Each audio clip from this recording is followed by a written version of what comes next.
The New York Knicks had quite the offseason. For so many years, New York Knicks fans were awaiting that big move that was going to happen. For so many years, people were wondering, why won't we get our big superstars? Why won't we be able to solidify ourselves as a legitimate contender, so on and so forth, year after year after year? New York finally had that offseason.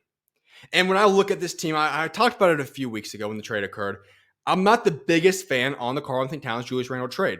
But at the same time, as I've said many times before, not that this trade was bad. I don't think any team got worse from it. I just don't know if any team got much better. I think it kind of was an equal trade overall. The only thing that's going to alter is chemistry.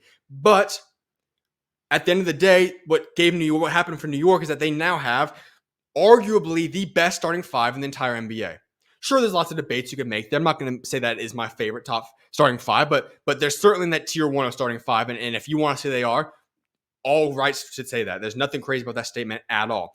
You have Jalen Brunson, Josh Hart, Mikal Bridges, OG Anunoby, and Karl-Anthony Towns routing out your starting five. So let's break down those five guys right now.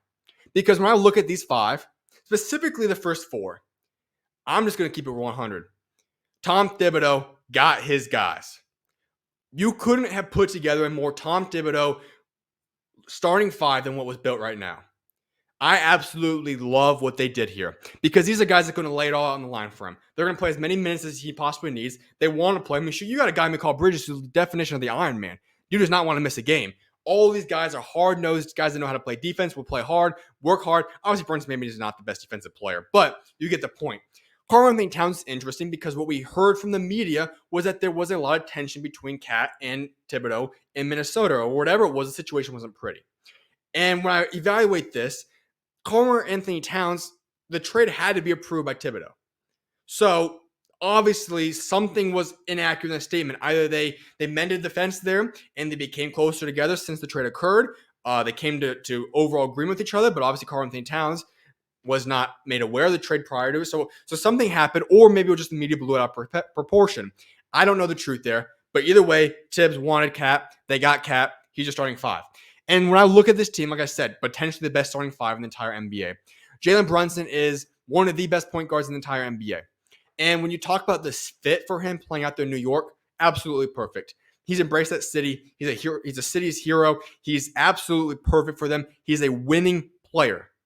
He just bleeds winning. That's what he does. He's a winner, and he knows how to play at a high level. He's your point guard. Josh Hart, we know that guy.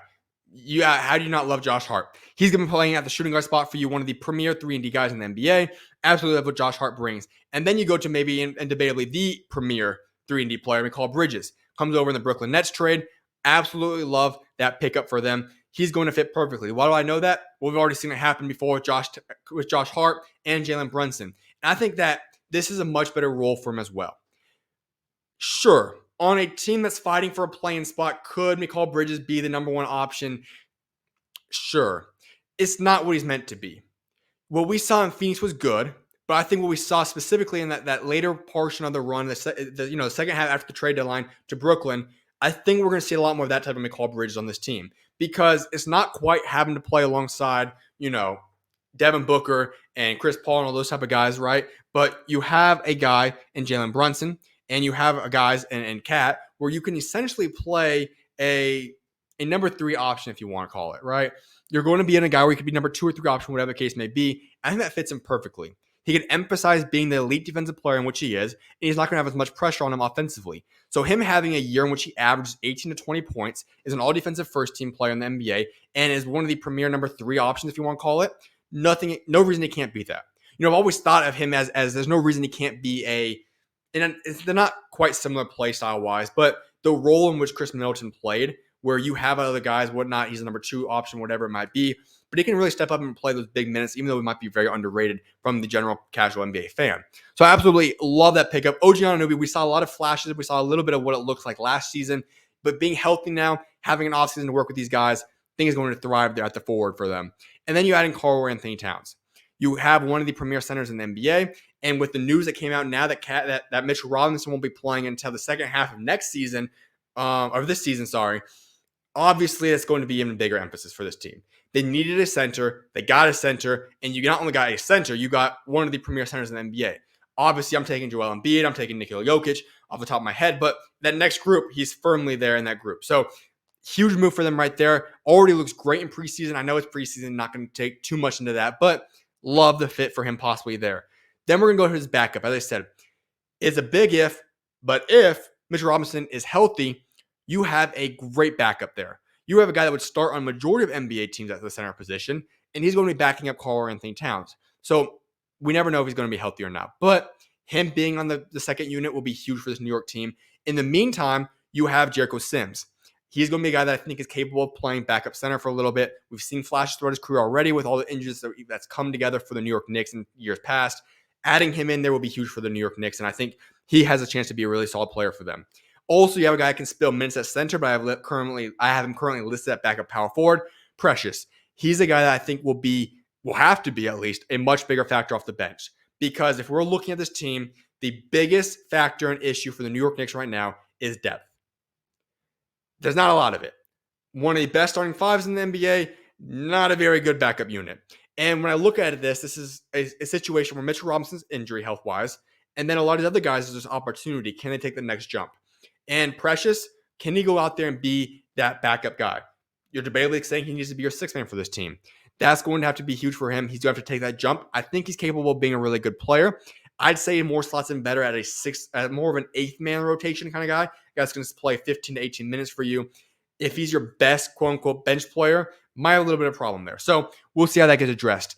At the backup small forward spot, you don't really have anybody. That's a problem they're going to have to address. I'll address that in a moment, though, because I'm just going to talk about guys on the roster currently. You then have the backup shooting guard spot, essentially Miles McBride, I'm going to call him there, and then Pacome Dadit. Those two guys will be splitting minutes. Not going to expect a lot from Pacome this season. He's going to be probably a guy that's going to spend a lot of time in the G League. Miles McBride is the intriguing piece here, though, because when I look at this team, I think he has the chance to be a good six-man in the NBA. Not solidly confirmed on that, but I've seen enough from him. I like his game. Easily a guy that can be in a playoff rotation, but he could take that next jump for them. I know he could also be more, quote unquote, called a point guard specifically, but running the guard spot regardless, I think he could fill that void. I think he's the guy that, if we're going to look at the roster today, has the best chance of filling that six-man spot for the New York Knicks. So I do like what he brings to the table. Now let's get to the backup point guard spot for New York. You see, this is what I really want to get to. I said this at the time of the draft. I've said this actually for a long time, even before the draft. I said that Tyler Kolek is going to be a massive pickup. He maybe isn't going to be a superstar in the NBA, but he is a guy that's won his entire career. I've known Tyler since the time he was all the way out at George Mason, and what he's capable of doing is he wins wherever he goes. We're seeing it. I know it's preseason again, but we're seeing what he does at the preseason level. And there's no reason for me to think that he can't do that when the regular season begins. He's not asked to do everything. He's asked to be the backup point guard for Jalen Brunson. Now, to start the season from game one, I think Cam Payne will probably have that role. Week 2, week 3, week 4 of the season, I think we can see Tyler Kolek getting in there because Kolek's going to get minutes. He's clearly one of the better bench players they have right now. And I think he's going to eventually take over that backup point guard spot from Cam Payne. So that was a massive draft steal. And when you have a team that's a legitimate contender, you have to nail your NBA draft picks. Critical. You have to get cheap contracts, guys on rookie deals, and utilize the draft picks wherever they are in the draft to get guys that can be impactful for your team. New York did that, I think, in Tyler Kolek. They nailed that draft pick. So I expect him to be a key piece to the bench going forward for this Knicks team and really for the future. Your two-way spots, Eric Hukporti, I like him a lot. Solid guy. Would honestly not be shocked to see him possibly get promoted to a standard contract. Kevin McCullough Jr. coming over from Kansas. I also like him a lot. They don't have a forward on this team. That could be the answer. You know, a lot of guys will have to prove himself. I think he's going to spend some time in the G League, but maybe by second half of this season or year 2, you could see him being more involved there. Jacob Toppin, we know he's capable of doing what he brings to the team already. Now, that's what you have on two-way spots, but let's get to what the interesting part for the New York Knicks are. I already said I like the starting five. The starting five is a legitimate contender, one of the top in the entire NBA. The bench, as I said, not so much. Guys that have potential, but not a lot of guys I'm going to trust right now for either injury reasons or just overall how experienced and what they've proven so far. So they've got a lot of guys on an E10 or an E9 deal. That includes TJ Warren, Landry Shamet, Moses Brown just got signed, Chuma Kiki. I'm not sure how many of these guys will be on the NBA team when the season commences. Because what happens is the New York Knicks currently have 3 open roster spots. At least 2 guys have to be on the roster. You have to get to 14 to be in the NBA by opening day. Therefore, we're going to at least see 2 guys make the team. If I'm going to be honest, I think Landry Shamet's going to be a lock for this team. I think you could easily slot him into this roster. I would be shocked if he gets cut. The other guys, maybe, maybe not. Chuma Kiki's a forward. TJ Warren's a forward. Moses Brown could be filling in to get you guys some more center minutes there. But what I see with the New York Knicks is that they need a forward. And Landry Shamet can be fine. A great addition there. TJ Warren, I'm not very high on that. Chuma Kiki, I'm a little bit higher on him than I am for TJ Warren. But this is where it gets interesting. Do you pull off a trade now to go acquire a other small forward or somebody? Now you have the injury to Mitchell Robinson. It's going to make it tough to trade him now. Also, you have Miles McBride, who I think are the 2 pieces they could actually trade. Now, you're not going to touch the starting 5. And obviously, the rest of the guys are either on minimum contracts, don't have much value. You can't trade them for a little bit. So the 2 guys that really have potential to be traded is Miles McBride, Mitchell Robinson. Do you risk teaming those 2 guys up to go acquire a legitimate 6-man or a small forward? That's a question you have to ask yourself, and that would be a tough decision. So New York is in a position where they're going to have to make some changes here. And for them to be a team that I'm confident in saying, hey, this team will win the NBA championship this year, they're going to need to address those final spots there. And so when I look at this team, I'm easily going to say, of course, they're going to the playoffs. This is a team that is easily a top 4 seed in the Eastern Conference. Without a doubt, can this team be in the NBA Finals this year? Absolutely. By no means can they not. Right now, the way they're constructed because of the bench issue, I'm not going to say that I'm confident this team is my favorite to come out of the East at this point in time. But no reason you can't believe that at all. I'm not against that at all. It's easily, I said, one of the top 3-4 teams in the Eastern Conference. I'm just really intrigued to see how they fit out this roster on the bench because that is the biggest weakness.